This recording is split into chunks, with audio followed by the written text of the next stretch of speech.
तो दोस्तों आज का हमारा टूर है ब्लू बर्ड पार्क कानपुर के लिए और हम निकल चुके हैं सुबह सुबह। जैसे ही हम रास्ते में निकल रहे थे तो रास्ते में निकलते हुए हमें ये कालपी की एक इमारत नज़र आती है जिसका नाम है 84 गुम्बद। इसके बारे में कहा जाता है कि इमारत रात ही रात में भूतों ने बनाई है और कितना भी बड़ा ज्ञानी क्यों ना हो कभी भी इस 84 गुम्बद के 84 गिनती नहीं कर पाया है। एक बात और, इस गुम्बद में आज तक कोई भी छत नहीं डली है और ना ही कोई डाल पाया है। झांसी की रानी भी यहाँ पर लड़ते हुए आई थी और यहाँ पर कई ऐसी इमारतें हैं जो दर्ज है इतिहास में, जैसे कि लंका मीनार और भी कई ऐसी इमारत हैं। कालपी निकलते ही हमें मिलता है ये यमुना पुल। यहाँ से देखिए यमुना जी का वेग। इस वक्त ये यमुना पुल बहुत बुरी तरीके से हिल रहा है क्योंकि ट्रैफिक भी बहुत ज़्यादा है। दोस्तों हम जा रहे थे कानपुर, अब रास्ते में आ रहा है टोल प्लाजा। मेरे कहीं भी टोल लगता नहीं है, तो चलिए देखते क्या होता है आगे, ये लेते हैं या नहीं। अब ये लगाया मैंने मोबाइल अपने फास्टैग पर। अब क्या है कि ये आगे स्कैन नहीं करेगा फास्टैग। अब देखते हैं क्या होता है आगे।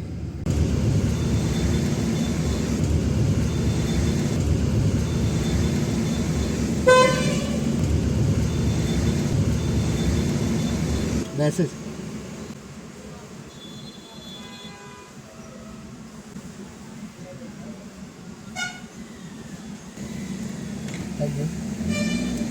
देखिए भैया, हम निकल गए। अब हम पहुंच जाते हैं ब्लू बर्ड की पार्किंग में। यहाँ पर हमने अपनी गाड़ी को पार्क किया। अब आपको आगे लेकर के चलते हैं। तो हम पहुंच गए हैं ब्लू बर्ड वाटर पार्क और ये है टिकट काउंटर। चलिए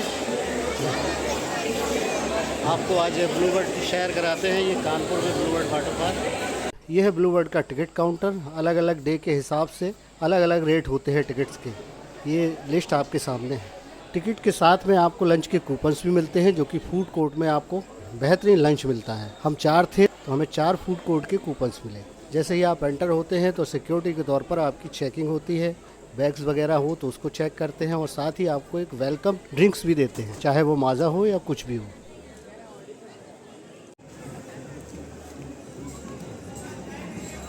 एंटर होते ही हमें मिलता है ये शानदार फाउंटेन। यहाँ पर आप रील्स वगैरह फ़ोटो वगैरह क्लिक कर सकते हैं। अब ये एंटर होते ही आपको मिलता है भंगड़ा डांस। भंगड़ा के साथ में आप खुशियाँ मनाते हुए आप अंदर जाइए। अब आप ये देखिए क्या शानदार व्यू है। आपको ये बिल्डिंग्स देखकर ऐसा लगेगा कि आप किसी चाइना या जापान जैसी शहर में घूम रहे हैं। आपको लगेगा ही नहीं कि आप कानपुर के अंदर हैं।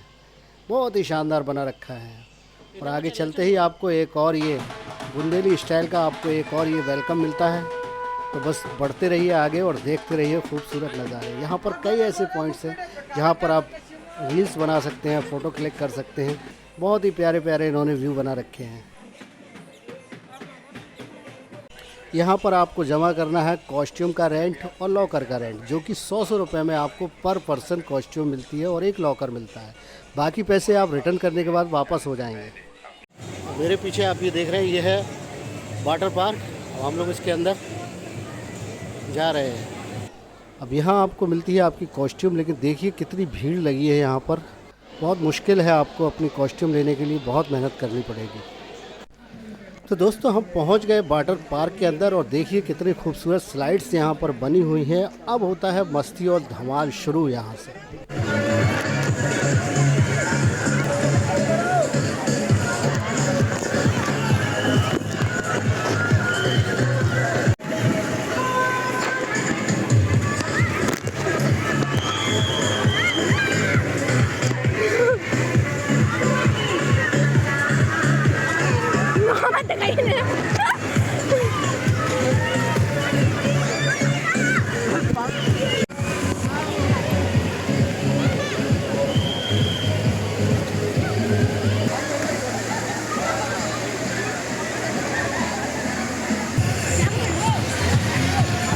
चलिए वहाँ चलते हैं पीछे म्यूजिक मस्ती के साथ।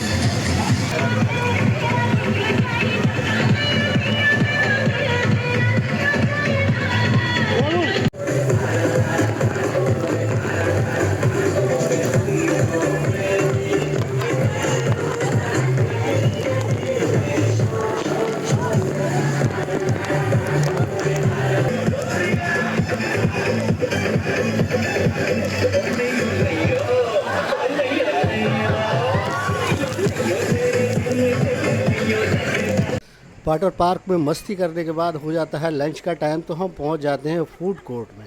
कितना शानदार इन्होंने हॉल बना रखा है, इसमें बैठने की अच्छी व्यवस्था के साथ फुल्ली एसी है और बेहतरीन आपको ये लंच देते हैं। लंच में आपको कई प्रकार की सब्जियां भी मिलती हैं, रोज़ इनका मेन्यू बदलता रहता है। बेहद ही अच्छी व्यवस्था, नीट एंड क्लीन, पूरा साफ़ सफाई के साथ, मुझे तो बहुत अच्छा लगा। आफ्टर लंच हम एक बार फिर पहुंच जाते हैं स्लाइड्स का मज़ा लेने, और बहुत ही बेहतरीन स्लाइड्स हैं, बड़ी बड़ी स्लाइड्स लगी हुई हैं यहाँ पर। तो सारी स्लाइड्स का तो मज़ा नहीं ले पाया क्योंकि बहुत ऊंची ऊंची स्लाइड्स हैं, लेकिन जो भी मस्ती की बहुत मज़ा आया। ये वेब पूल बना रखा है इन्होंने, अभी तो फ़िलहाल ये चालू नहीं है। इस वेब पूल में बड़ी बड़ी लहरें आती हैं और आपको उठाकर आगे फेंक देती हैं, बहुत मज़ा आता है। अभी इसका टाइम नहीं हुआ, शुरू होने वाली है ये वेब पूल। और ये भी कुछ स्लाइड्स आपके सामने ऊपर से आते हुए। और ये है रैनी जंगल, यहाँ पर भी बहुत मज़ा आता है, काफ़ी स्लाइड्स बनी हुई हैं बच्चों के लिए। पूल का मज़ा लेने के बाद हम लोग निकल जाते हैं 70 शो देखने, और यहाँ पर ये सारे इंस्ट्रक्शंस लगे हुए हैं। यहाँ पर भी आप सेल्फी या रील्स बना सकते हैं। ये एंट्री 70 शो के लिए। अब हम लोग अंदर बैठ गए हैं और 70 शो देखने के लिए आपको एक ये 3D चश्मा भी देते हैं, वो देखिए आपके सामने इस तरीके से। उसके बाद एक और शो देखने निकल जाते हैं जिसका नाम है तारामंडल। इस शो में आपको ये स्पेस में घुमाते हैं और बहुत ही अच्छा लगता है। इस शो को भी देखने के बाद हम निकल पड़ते हैं और पहुंच जाते हैं डायनो सफारी जंगल में। ये भी बहुत बेहतरीन जंगल इन्होंने बनाया हुआ है। ये देखिए यहाँ पर जितने भी डायनासोर्स की कलाकृतियाँ बनी हुई हैं, ये सारी डिजिटलाइज हैं और ये सारी एक्टिविटी करती हैं। आपको देखने में बिल्कुल ऐसा लगेगा ही नहीं कि ये सिर्फ़ और सिर्फ कलाकृति है, आपको ये लगेगा कि ये सारे ज़िंदा हैं। अभी इस आर्टिफिशियल फॉरेस्ट का नज़ारा अगर आपको देखना है तो आप ट्रॉली के साथ भी देख सकते हैं। ये हवा में आपको ये ट्रॉली ले जाती है और ऊपर से पूरे फॉरेस्ट का नज़ारा आपको बड़ा ही खूबसूरत दिखाई देता है। आप जिस तरफ से निकलते हैं वहीं से एनिमल्स की आवाज़ें आपके कानों में सुनाई देती हैं, बहुत ही मज़ा आता है। देखिए आप ऊपर से कितना शानदार और ख़ूबसूरत व्यू इस फॉरेस्ट का। ये सारे आर्टिफिशियल एनिमल्स बनाए हुए हैं जो कि डिजिटलाइज हैं, सारी एक्टिविटी करते हैं। आपको लगेगा ही नहीं कि आप सिर्फ स्टैचू देख रहे हैं। उसके बाद इस झूले की राइड जो कि आसमान से नीचे गिराते हुए भाई बड़ा डर लगता है। हालांकि सारे झूले तो हम लोगों ने नहीं झूले क्योंकि काफ़ी बड़े बड़े झूले थे और टाइम भी कम था। आप आइए तो ज़रूर झूलिएगा, सारी राइड्स का मज़ा ज़रूर लीजिएगा क्योंकि आप टिकट्स फुल लेते हैं, तो फुल टिकट्स में आपको पूरी राइड्स भी लेनी चाहिए। उसके बाद मेरे लिए सबसे ख़तरनाक राइड, क्योंकि मुझे इस राइड में इतना डर लगा जो मुझे आज तक कभी नहीं लगा, क्योंकि मुझे पता ही नहीं चल रहा था। एक पाइप के सहारे ना ही कहीं पहिए दिख रहे हैं, ना ही कहीं इन्होंने मुझे लटकाया है, बस लिए जा रहे हैं। भाई इस राइड पे मैं बैठ तो गया लेकिन आप लोगों से की कहना है कि ऐसी राइड कभी मत करना, मुझे तो बहुत डर लग रहा है। डर के आगे जीत है। बस कुछ ही क्षणों में हम पहुंच जाएंगे अपने प्लेटफॉर्म पर, और ये बहुत बड़ी बात है कि मैंने इतना सफ़र तय कर लिया है।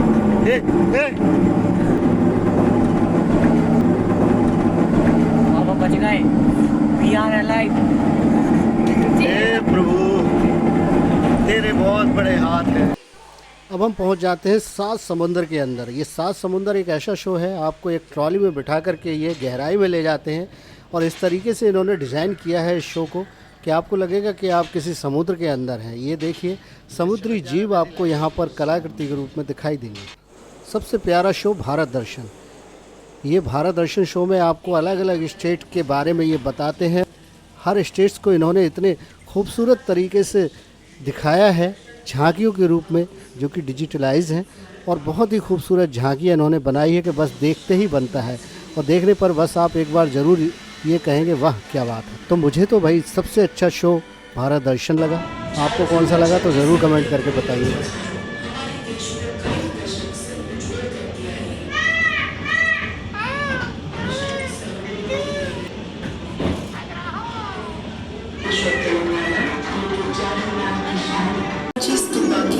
शांति और बांधवगढ़ के जंगलों के रोमांच में डूब जाइए।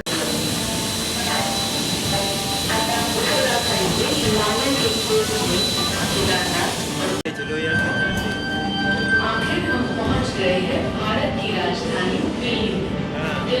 के ये शहर की कालजयी में छुपा है इतिहास का कोई पन्ना।